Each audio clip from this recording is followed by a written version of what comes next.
Plus d'une personne sur deux décide de changer soit de domaine de compétence, soit de secteur d'activité, soit de statut d'activité. Oh my god. Viens, je t'explique. Yo, aujourd'hui, je vais développer un thème qu'on m'a donné en privé sur Instagram. Donc, c'est une personne qui m'en a parlé. Elle voulait que je elle m'a proposé de parler de la reconversion professionnelle. D'ailleurs, j'en profite pour te le dire. Si tu as une question, un thème que tu souhaites que je développe, eh bien, tu peux m'en parler soit en commentaire de cette vidéo, de ce podcast, soit en privé. Ça me permettra de savoir de quoi parler au prochain épisode. Donc, aujourd'hui, on va parler de la reconversion professionnelle. Avant de commencer, je pense qu'il est important de préciser ce qu'on appelle reconversion professionnelle. Alors, le changement peut être assez subtil.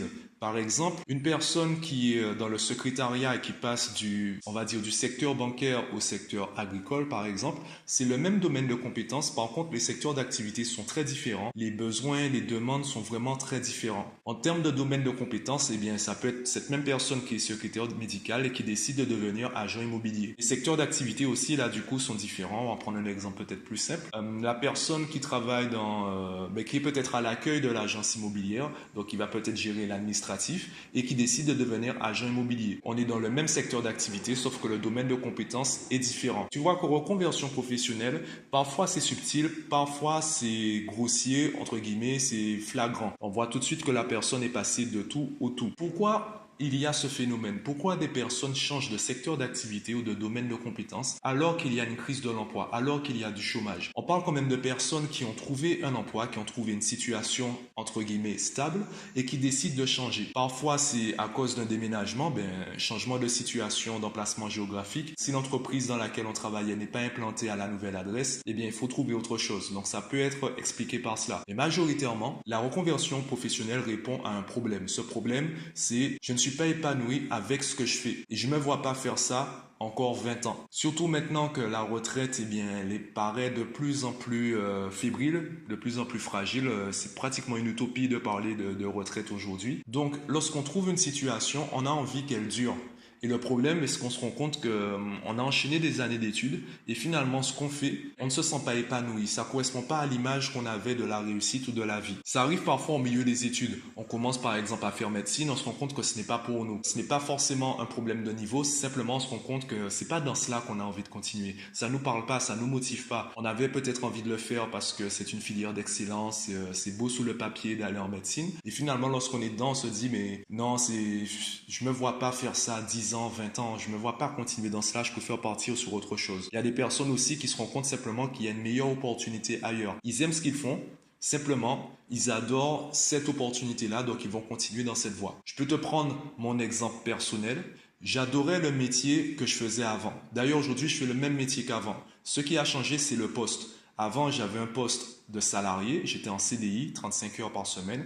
Aujourd'hui, je fais la même chose, sauf que je suis chef d'entreprise. Évidemment, il y a des nuances, j'ai de nouvelles responsabilités, il y a d'autres choses à prendre en compte. Par contre, je suis beaucoup plus épanoui parce que c'est moi qui décide de la manière dont je vois les choses, des stratégies que je vais employer. Ça, évidemment, c'est ma façon de faire, c'est ce qui me rend, entre guillemets, heureux. C'est ce qui me donne du plaisir à travailler. Donc là, le problème, ce n'était pas mon secteur d'activité ni mon domaine de compétence, c'était simplement le statut que j'avais. Je suis passé de salarié à indépendant et je me sens beaucoup mieux.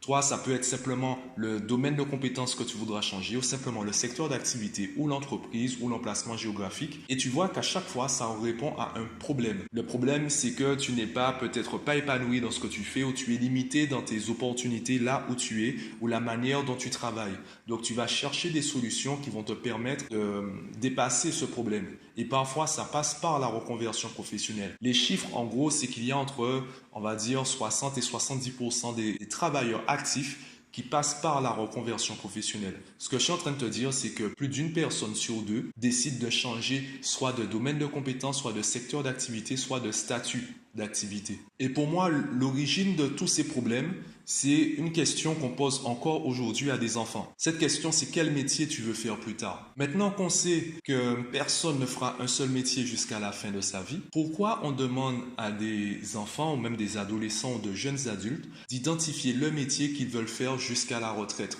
qu'ils ne sont même pas sûrs de connaître? Quand je discute avec mes élèves, par exemple, je leur parle pas de métier, je leur parle déjà de situation de vie. Tu te vois plutôt vivre en Guadeloupe ou ailleurs, tu te vois travailler dans un bureau ou à l'extérieur, tu te vois diriger une équipe, ou simplement appliquer la procédure et ignorer la stratégie? Comment tu te vois? Dans quel contexte tu te vois? En fonction de cela, tu vas pouvoir identifier des secteurs d'activité, des domaines de compétences. Par la suite, tu vas pouvoir identifier des métiers qui correspondent à ta personnalité, à ta vision du bonheur, à ta vision de la réussite, etc.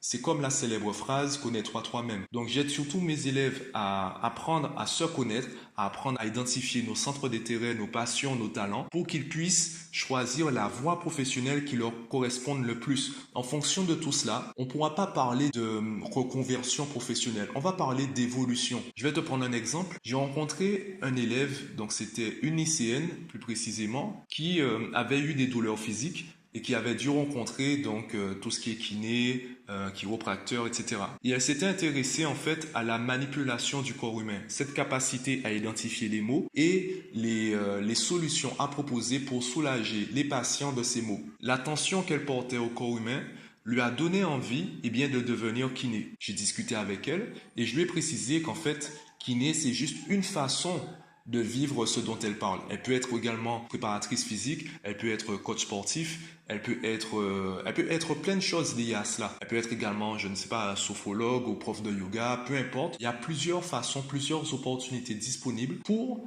ce qu'elle souhaite faire. Donc si elle change de métier par la suite, pourra-t-on vraiment parler de reconversion professionnelle, sachant qu'elle continue à faire ce qui lui plaît? Peut-on parler de reconversion professionnelle pour moi qui est simplement changer de statut d'activité? Je continue à faire les mêmes choses, j'ai de nouvelles responsabilités également, j'ai d'autres préoccupations du coup. Simplement, je continue à faire ce qui me plaît. J'ai toujours aimé ce que je fais, c'est simplement la forme, la manière de le faire qui a changé. En fonction de ces questions, bien tu vois que les réponses vont changer. Et comme les réponses vont changer, le contexte va changer. Donc la reconversion professionnelle, ce problème ou cette expression répond à un contexte particulier. Je pense personnellement que dans un futur très proche, la reconversion professionnelle sera, si on la considère comme un problème, ce sera un problème encore plus grave. Pourquoi? Parce que je pense que de plus en plus de personnes vont passer par là. Les chiffres le montrent déjà. Pourquoi? Puisque les personnes se rendent compte qu'elles peuvent faire ce qui leur plaît de plusieurs façons différentes. On le voit même sur Instagram, des personnes qui ont un emploi, qui ont déjà une situation financière et qui se trouvent une passion, par exemple pour la cuisine.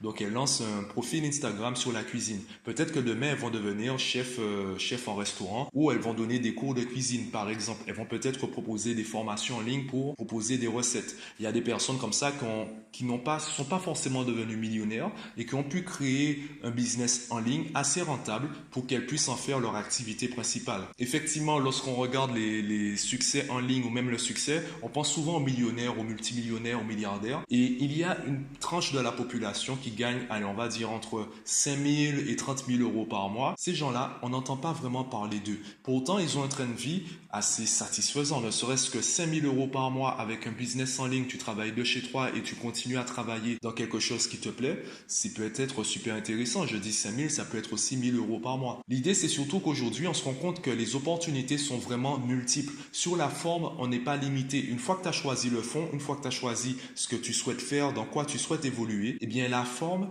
elle est vraiment variable. C'est toi qui décides dans quelle voie professionnelle tu t'inscris et comment tu souhaites travailler dans cette voie professionnelle. Donc voilà ce que j'en pense. Voilà comment moi je vois, je définis et considère la reconversion professionnelle. Dis-moi ce que toi tu en penses en commentaire. Si tu as une question ou un thème, je te le répète, partage-moi cette question ou ce thème en commentaire ou en privé. Comme ça, je pourrai en parler dans un prochain épisode. Fais déjà tout cela, abonne-toi à la chaîne et moi, je te dis à bientôt.